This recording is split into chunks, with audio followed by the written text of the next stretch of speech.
Hester Boone saw the woman before her husband did, which was how most things went on the Bitter Creek spread. She was standing at the kitchen window when she caught movement on the south road.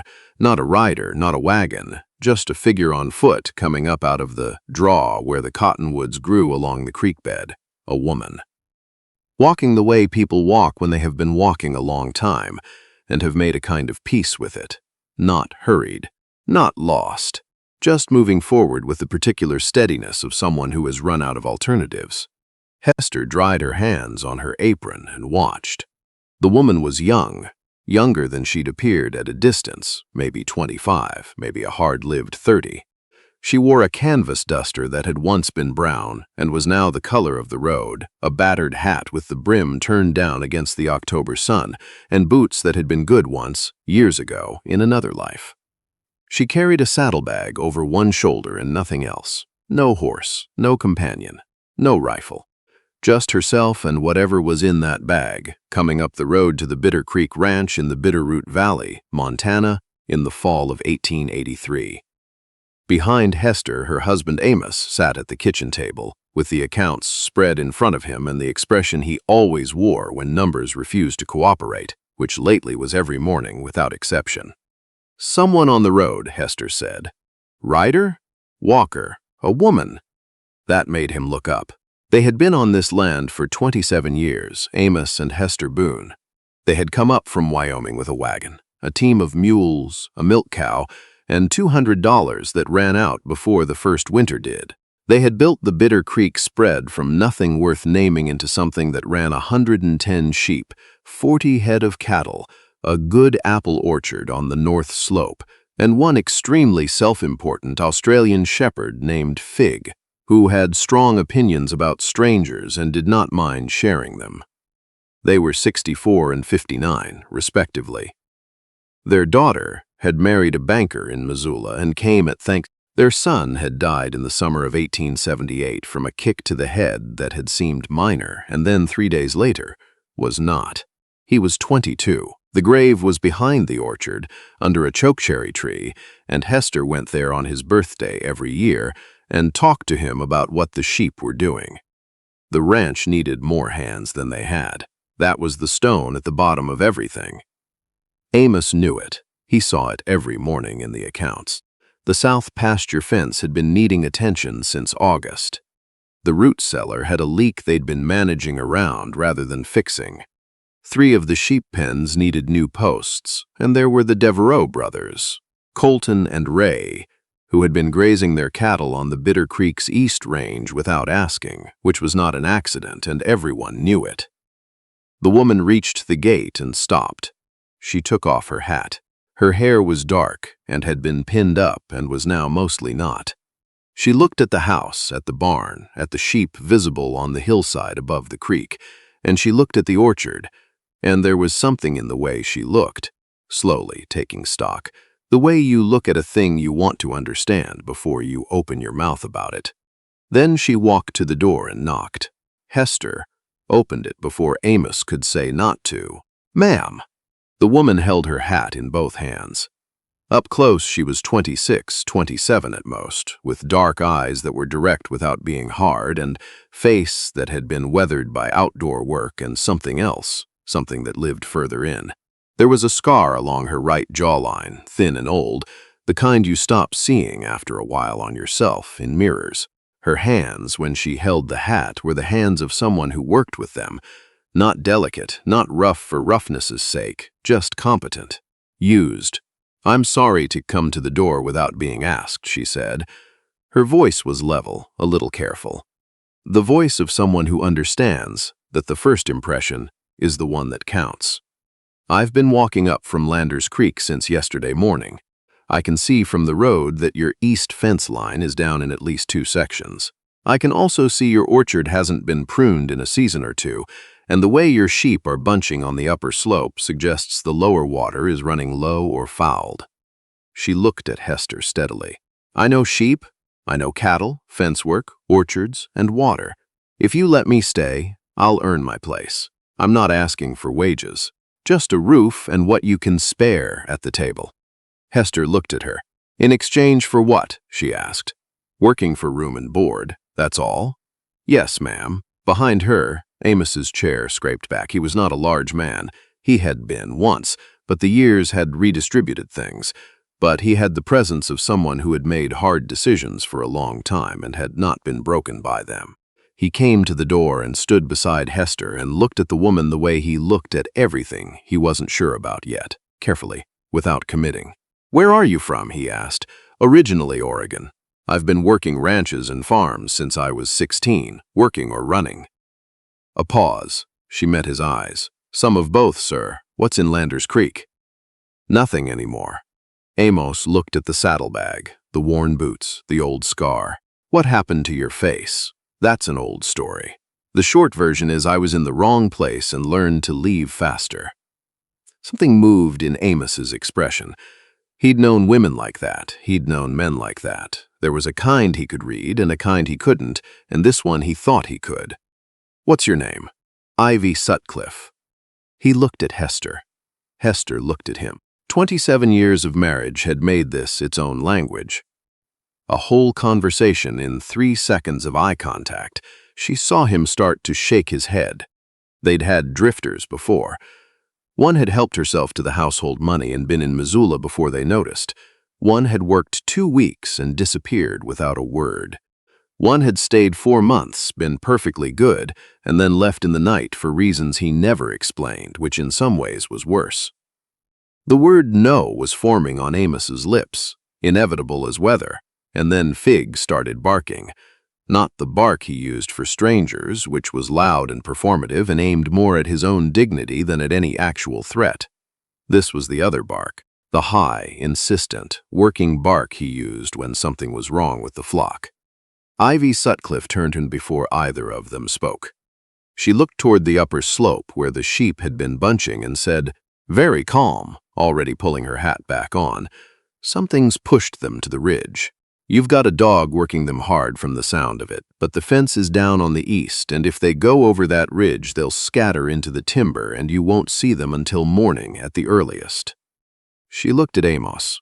"I need to go up there, right now." Amos looked at her for 1 second. Then he said, "Go." She was already moving. What happened in the next 37 minutes was something Hester would describe differently depending on who was asking and how much time she had. The short version was that Ivy Sutcliffe went up that slope at a run, assessed the situation in about 30 seconds.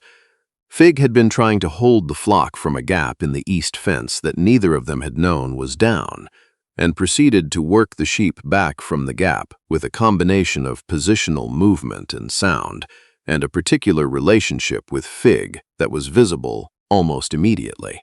Fig, who did not like strangers and made this known with great regularity, stopped barking at Ivy Sutcliffe after approximately 90 seconds. By the time Hester got to the top of the slope on legs that reminded her she was 59 years old, Ivy had the flock moving back down toward the lower pasture in a calm, compact group, with Fig running the left flank in a way that suggested he had personally discovered her talents and was showing her off. All 110 sheep, not one missing. Hester counted. Ivy came back down the slope and reported to Amos with the focus of someone who delivers information before she catches her breath.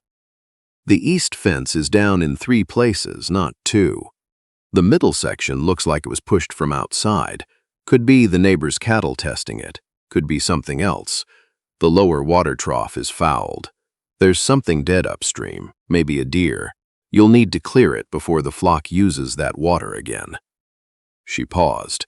The good news is the break in the north section is just a rotted post. 2 hours with the right materials. Amos looked at his flock. He looked at Fig, who was now sitting beside Ivy with the composed satisfaction of a dog who has made an important decision. He looked at Hester. She said nothing. She didn't have to. "There's a room off the tack shed," Amos said. "It's not comfortable. Cot, blanket, basin. Gets cold at night." "I've been sleeping on the ground," Ivy said. "A cot is better. Supper's at 7. We don't wait for anyone." "Yes, sir." Hester watched Ivy lead Fig back toward the barn, the dog padding alongside her as though he'd known her for years, and turned back toward the house. "I know," Amos said behind her. I didn't say anything. You were thinking it loud enough. In the weeks that followed, Ivy Sutcliffe made herself useful in the way that certain people do, not by effort, not by performance, but by paying attention. She saw what needed doing, and she did it. The fence on the east side, all of it, walked and repaired with a thoroughness that suggested she understood what a fence actually meant, that the quality of your boundary was the quality of your sleep, and you didn't get to have one without the other. The water trough she didn't just clear and clean.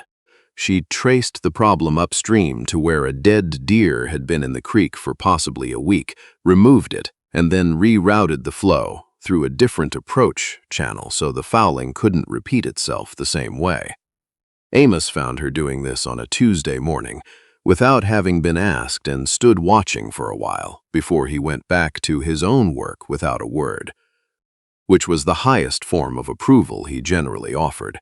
The orchard she touched carefully, as though she understood it was personal. She asked Hester before she pruned a single branch, and she asked specific questions, not general ones, but the questions of someone who wanted to understand this particular orchard on this particular hillside, not just apply a general principle to it. Hester showed her and watched and found herself explaining things she'd never thought to put into words. She was good with the sheep. Better than good. She had a quality around them that Hester had only seen in a few people over the years, an animal stillness, an ability to move without disturbing, to read the mood of a flock the way a good reader reads a room. Fig, who was the final and binding authority on character at the Bitter Creek spread, had made his position clear on day one and did not revise it. At supper she was quiet. Not uncomfortable quiet, just the quiet of someone who listens. She asked questions about the land, where the spring flood came from, which pastures held moisture in dry years, where the fence lines had been before the Boones had changed them, the questions of someone building a picture inside their head, learning a place from the inside. Amos answered her. A little more each evening. Hester watched and said nothing out loud. What she turned over privately was harder to name. Not suspicion. Ivy was not dishonest. And Hester had a sense for dishonesty that had been calibrated by 59 years of living and had never failed her. Ivy never went into the house uninvited. She never touched what wasn't offered. She was careful with tools, careful with the animals, careful with the small courtesies that people who've been raised right perform without thinking, stepping back on a narrow path, asking before changing something, saying, "Thank you for a meal," in a way that wasn't rote. What Hester couldn't settle was the silence around who she was. Not evasive silence. Not the silence of someone hiding a crime. More the silence of someone who has been through something that is still too close to name comfortably. The careful way she steered away from certain questions. She'd come from Oregon. She'd been working ranches since 16. She was 27 now. 11 years in 2 sentences. 11 years that had put a scar on her jaw and brought her to the Bitter Creek spread in October with nothing but a saddlebag and the ability to read a flock from a distance. One evening in late November, when the first hard snow had come and they were sitting after supper by the stove, with the wind making its opinions known outside, Hester set down her mending and said quietly, "Ivy, what happened in Oregon?" Amos looked up from the newspaper. Fig lifted his head from the rug, looked at Ivy, and put it back down. Ivy was quiet for a moment. She looked at the stove. "My family had a sheep operation," she said, "outside Pendleton. My father built it. I grew up there. My mother passed when I was 15, and after that it was my father and my 2 brothers and me." She paused. "My father died when I was 22. He left the operation to all 3 of us equally, which seemed right. But my brothers had different ideas about how to run it." She looked at her hands. "Not bad men, just they wanted to sell. I didn't. I thought we could make it work if we stayed. We didn't agree and I couldn't buy them out, so they sold." She was quiet a moment. "I got 1/3 of the sale price. Enough to start something of my own, I thought." A long pause. "I tried, outside of Boise. The first year was hard. The second year was worse. The third year there was a drought and I had to sell the flock to pay what I owed." By the time I settled everything, I had what fit in a saddlebag. She looked up. Her eyes were steady. Not wet, but something close to it. I've been working for other people since, trying to get back to something I could call my own. The stove ticked. The wind pushed at the window glass. You've been looking for a place worth starting over, Hester said. Ivy looked at her. Hester didn't look up from her mending. Most people who've lost something real are, she said. There's no shame in it taking longer than you expected. There are moments when a conversation ends and leaves something in the room that wasn't there before. Not said, just there. Hester felt it, and she suspected Ivy did too, and she suspected Amos did as well, though he would not have described it that way. She was right on all counts. It was a Wednesday morning in December when Colton Devereaux rode in. He came alone this time, which was unusual. Colton Devereaux was not a man who came alone to places where he wanted to apply pressure. He was 40-something, broad, with the kind of patience that is really just certainty that he would eventually get what he wanted. He'd approached Amos about the Bitter Creek twice in the past 2 years, once with an offer that was insultingly low, once with a suggestion that the Boones might consider the difficulty of running this place at their age, and whether it might not be a kindness to themselves to let it go. Amos had ended that conversation with a directness that had surprised even Hester. Now Colton was back, and he'd brought a lawyer, which meant he'd decided to come with paper instead of persuasion. Hester saw them from the kitchen window. She went to the tack shed. Ivy was already up. She was standing at the shed door with her coat on and her hat in her hands, watching the 2 horses at the gate with the calm, unhurried attention she gave everything. Fig was pressed against her leg, not barking yet, just watching with the focused intensity of a dog who has reserved judgment but has a strong preliminary opinion. You know those men? Ivy asked. The one in front has been trying to take this land for 2 years. Ivy was quiet. What does he want with it? The East Range is good grazing, and we're old. Hester said it plainly. He's been waiting for us to get tired enough. Is Mr. Boone going to go out there? He's loading the rifle. That won't help, Ivy said it without judgment, just as a fact. She put her hat on. Let me go. Hester looked at her. He doesn't know me, Ivy said. He doesn't know what I am to this place. That's something I can use. There was a logic to it that Hester couldn't argue with, and something else, something in the way Ivy stood, the set of her shoulders, the steadiness in her face that made Hester step back from the door. Ivy walked to the gate without hurrying. No weapon visible, no aggression in her bearing. Just a woman walking, straight-backed, easy the way you walk when you've already decided how this goes. She stopped at the fence. "Can I help you?" she said. Colton Devereaux looked down at her from the saddle with the expression of a man who has arrived expecting to deal with tired, old people and is mildly inconvenienced by something different. "I'm here to speak with Amos Boone. Mr. Boone isn't available this morning. You're welcome to speak with me." A pause.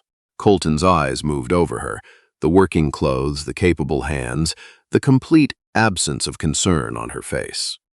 "And who are you?" "Ivy Sutcliffe. I've been running the Bitter Creek spread since October." She let that sit for a moment. "If you have business with this ranch," she said, "you have business with me." The lawyer shifted on his horse. Colton's expression adjusted itself into the patient, reasonable tone he used when he wanted to seem like the sensible one. "I have a proposal for Mr. Boone, a fair one. This operation is running below its capacity. He's not a young man. The winter is going to be hard on a spread this size for 2 people. He spread his hands in a gesture of reasonableness. "I'm trying to help him see what makes sense." "What makes sense?" Ivy said, "is for you to take your proposal back to wherever you started this morning." Colton smiled. It didn't reach anywhere useful. "Miss Sutcliffe, I don't think you understand the position you're in, or the one your employers are in. I understand it fine." Ivy's voice didn't change, didn't rise, didn't cool, just steady, the way still water is steady. "You've been waiting for them to wear down, 2 years of waiting. That's patient. But it hasn't worked, and adding a lawyer to your patience doesn't change the arithmetic." She looked at him. "There are 2 of you at this gate." There is a man in that house with a rifle and 27 years of possession on his face, and he has been waiting for a reason to use the first of those things for a long time. She paused. Do you want this land enough to make this the reason? The lawyer's horse moved sideways. The lawyer did not look comfortable. Colton Devereaux looked at Ivy for a long moment. He looked at the house, where the shape of Amos Boone was visible in the window. He looked back at Ivy, who had not moved and was not going to move. This isn't finished, he said. No, Ivy said, but it's finished for today. If you want to have the next conversation, bring your lawyer and come in daylight. I'll have coffee ready. Colton turned his horse. The lawyer followed. They rode back down the south road without looking back, and Ivy stood at the gate until the sound of hooves faded into the distance, and then she turned around. Amos Boone was standing on the porch. He was looking at her with an expression that Hester, standing in the doorway behind him, had not seen on her husband's face in a long time. It was the way he had looked at their son, William, before. She didn't let herself stay with that thought, but she didn't push it away entirely either. That evening, Amos did something he had not done in 5 years. He opened the good whiskey, not the jug they kept for cooking and company, the actual good whiskey, the one from the back of the cabinet that came out only for things that had earned it. And he poured 2 glasses and set one in front of Ivy without asking. Ivy looked at it, looked at him. You didn't give them anything, Amos said. If I'd given them anything, they'd have come back knowing the size of the gap. I know. He turned his glass into his hand. He was quiet for a moment. I've been saying no to Colton Devereaux for 2 years. First time was easy. Second time took something out of me. This time, he stopped, looked at the table. This winter was going to be the hard one. He knew it.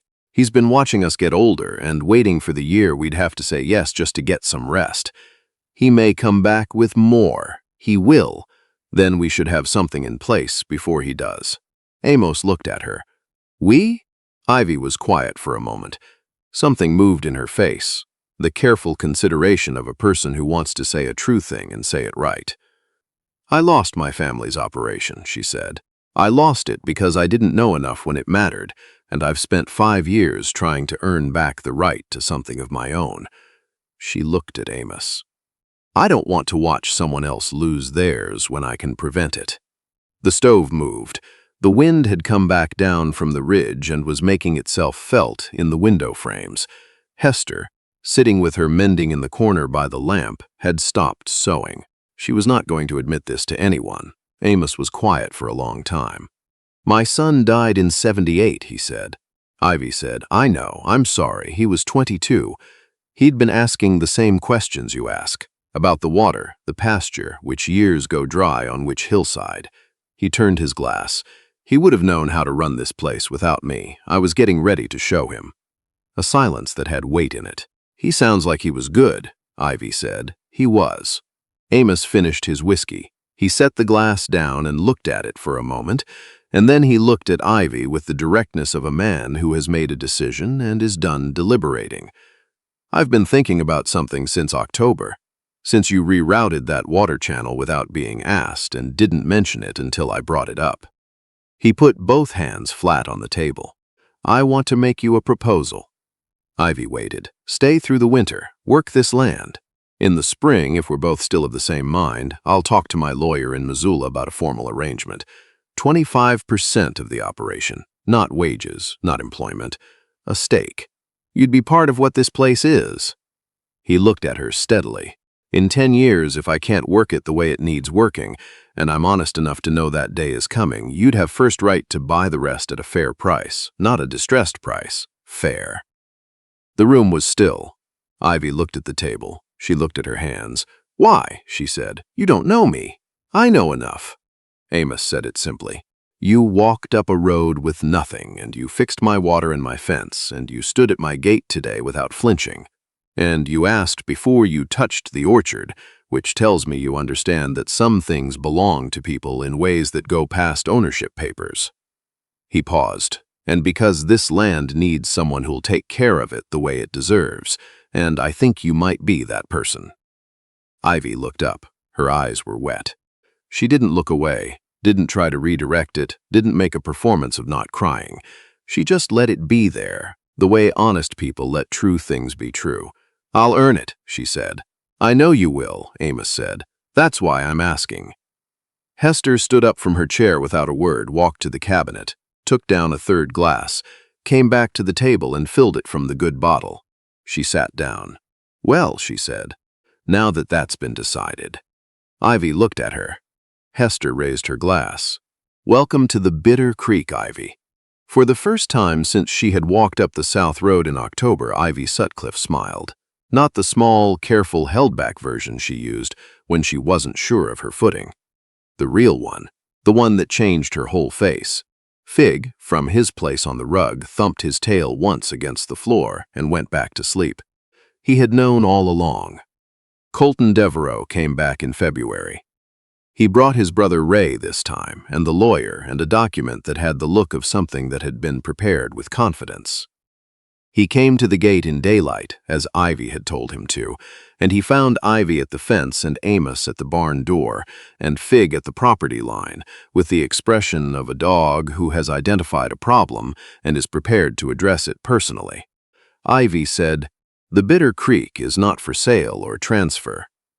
We have filed a partnership agreement with the county recorder in Missoula.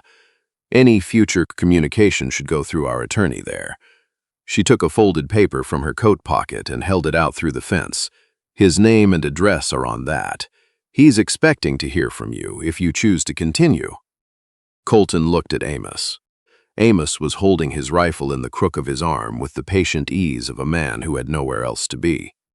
Colton took the paper, read it, looked at Ivy, looked at the house, looked at Amos. He left. Ray and the lawyer left behind him. They did not come back. The winter had been the hardest in a decade, as Amos had said it would be.